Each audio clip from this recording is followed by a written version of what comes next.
Hello student, welcome to our channel Target Study Point. The topic is different development. Different development से मतलब है कि development के लिए क्या क्या मेथड्स यूज़ किए जा रहे हैं। तो जैसे कि यहाँ पे सबसे पहला मेथड दिया हुआ है इरिगेशन सभी जानते होंगे, सिंचाई।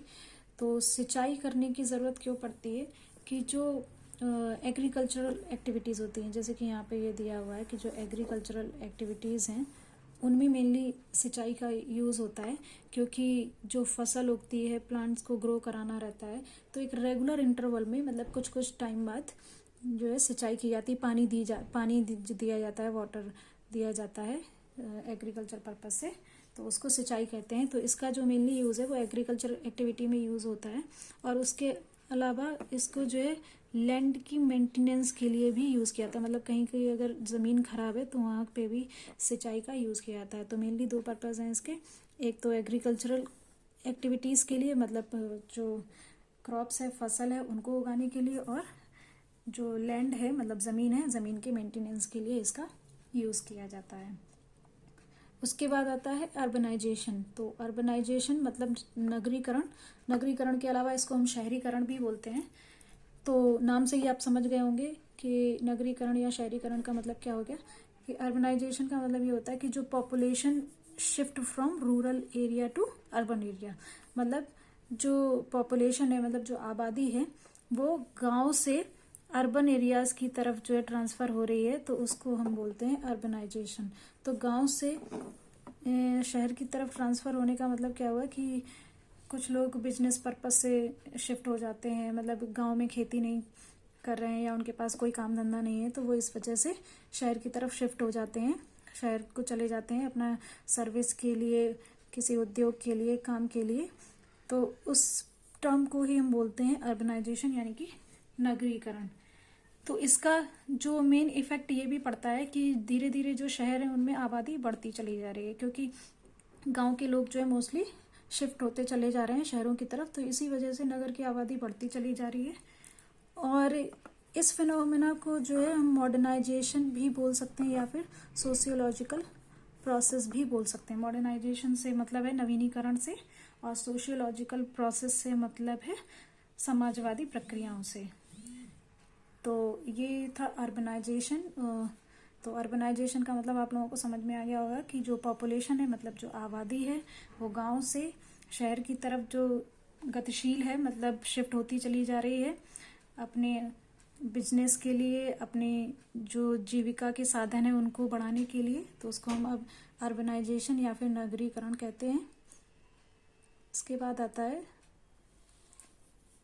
माइनिंग मतलब खनन। तो माइनिंग वो प्रोसेस है, माइनिंग जो वर्ड लिया गया है, माइनिंग वर्ड लिया गया है मिनरल से, और खनन मतलब खनिज से। तो माइनिंग वो प्रोसेस है जिसमें एक्सट्रैक्शन किया जाता है मिनरल्स का। ये यहाँ पे देखिए लिखा हुआ है, एक्सट्रैक्शन ऑफ वैल्यूएबल मिनरल्स और अदर जियोलॉजिकल मटेरियल्स, मतलब जो अर्थ के नीचे जो खनिज पदार्थ हमारे दबे हुए हैं उनको निकालने की जो प्रोसेस होती है, तो उसी को हम खनन या फिर माइनिंग कहते हैं। तो माइनिंग के अंतर्गत जो निकाले जाते हैं मेटल्स निकाले जाते हैं, कोल निकाला जाता है, पोटास, नमक, मिट्टी, ये सारी चीज़ें जो है ये माइनिंग प्रक्रिया के थ्रू निकाली जाती है, खनन प्रक्रिया के थ्रू निकाली जाती है। लेकिन ये जो माइनिंग जो प्रोसेस होती है, इसका निगेटिव इम्पैक्ट पड़ता है इन्वायरमेंट पे। नेगेटिव इम्पैक्ट क्या पड़ता है इन्वायरमेंट पे, कि जिस टाइम पे माइनिंग एक्टिविटी हो रही होती है और जिस टाइम पे माइनिंग एक्टिविटी बंद भी हो जाती है, तो ये इफेक्ट ये डालती है कि इसकी वजह से पॉल्यूशन, मतलब सॉइल पॉल्यूशन हो जाता है, और एयर पॉल्यूशन होता है, और वाटर पॉल्यूशन। क्योंकि जिस टाइम पे माइनिंग एक्टिविटी होती है तो जो मिनरल्स और जो निकलते हैं उनके साथ में कुछ ऐसे तत्व भी निकलते हैं जो कि मिट्टी को मतलब सॉइल पॉल्यूशन करते हैं, और बारिश के पानी के साथ फिर वो वाटर में भी पहुंच जाते हैं, जिसकी वजह से वाटर पॉल्यूशन भी होता है, और एयर में भी घुल जाते हैं, तो इस वजह से एयर पॉल्यूशन भी होता है। तो माइनिंग जो एक्टिविटी होती है, ये कभी कभी एक नंबर में क्वेश्चन पूछ लिया जाता है। तो जो माइनिंग एक्टिविटी होती है वो निगेटिव इम्पैक्ट डालती है माइनिंग होते टाइम, मतलब खनन करते टाइम भी, और माइनिंग के बाद भी इसका इफेक्ट पड़ता है। माइनिंग एक्टिविटी के लिए दो प्रोसेस हैं, एक है ओपन कास्ट माइनिंग और एक है अंडरग्राउंड माइनिंग। ओपन कास्ट का मतलब आप नाम से समझ रहे होंगे कि ओपन कास्ट का मतलब ये होता है कि जो मिट्टी होती है, मिट्टी की ऊपर की जो लेयर होती है उसको हटा दिया जाता है। इस प्रोसेस में, इस मेथड में मिट्टी की ऊपर की लेयर हटा दी जाती है और ऊपर की लेयर हटाने के बाद जो खनिज पदार्थ होते हैं, जो मिनरल्स होते हैं, उनको निकाला जाता है। और जो सेकंड है अंडरग्राउंड माइनिंग। अंडरग्राउंड माइनिंग में क्या करते हैं, इसमें सुरंग बना के, मतलब इसमें ऊपर की लेयर नहीं हटाई जाती है, इसमें सुरंग बना के जो खनिज पदार्थ होते हैं, मिनरल्स होते हैं, उनको निकाला जाता है। तो ये थी माइनिंग प्रोसेस। इसके बाद आता है डिफॉरेस्टेशन। डिफॉरेस्टेशन मतलब वनों की कटाई। तो वनों की कटाई करने का मेन पर्पस जो है वो ये है कि लैंड की अवेलेबिलिटी के लिए, क्योंकि ज़मीन बहुत ज़्यादा ज़रूरी है, या फिर क्योंकि अगर एग्रीकल्चर भी करना है तो भी लैंड की ज़रूरत है, या फिर हमें बिल्डिंग्स बनानी है तो भी लैंड की ज़रूरत। तो जैसे जैसे आबादी बढ़ती चली जा रही है तो उसके लिए लैंड की ज़रूरत है, मतलब ज़मीन की ज़रूरत है। तो इसी वजह से डिफॉरेस्टेशन, वनों की कटाई जो है वो की जाती है। तो डिफॉरेस्टेशन का मतलब होता है कि परमानेंट डिस्ट्रक्शन ऑफ फॉरेस्ट, मतलब जो वनों को पूरी तरीके से काट दिया जाता है। किस लिए?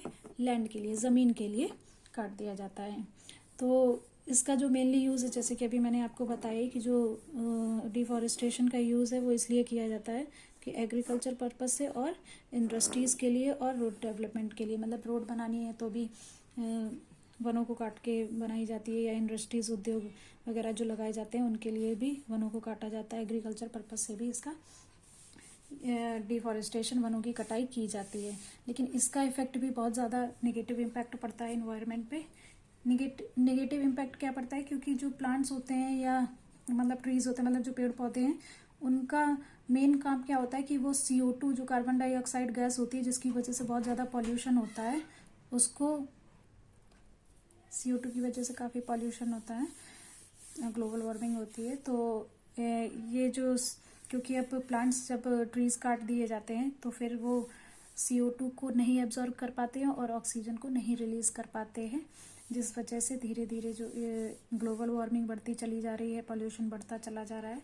तो ये जो है इसका नेगेटिव इम्पैक्ट पड़ता है कि जो प्लांट ट्रीज हैं वो मतलब ऑक्सीजन को रिलीज नहीं कर पाते हैं और कार्बन डाइऑक्साइड को एब्जॉर्ब नहीं कर पाते हैं, तो जिसकी वजह से निगेटिव इम्पैक्ट पड़ता है इन्वायरमेंट पर। तो आई होप आपको ये चारों टर्म्स समझ में आ गए होंगे, चारों टॉपिक समझ में आ गए होंगे। Thank you for watching this.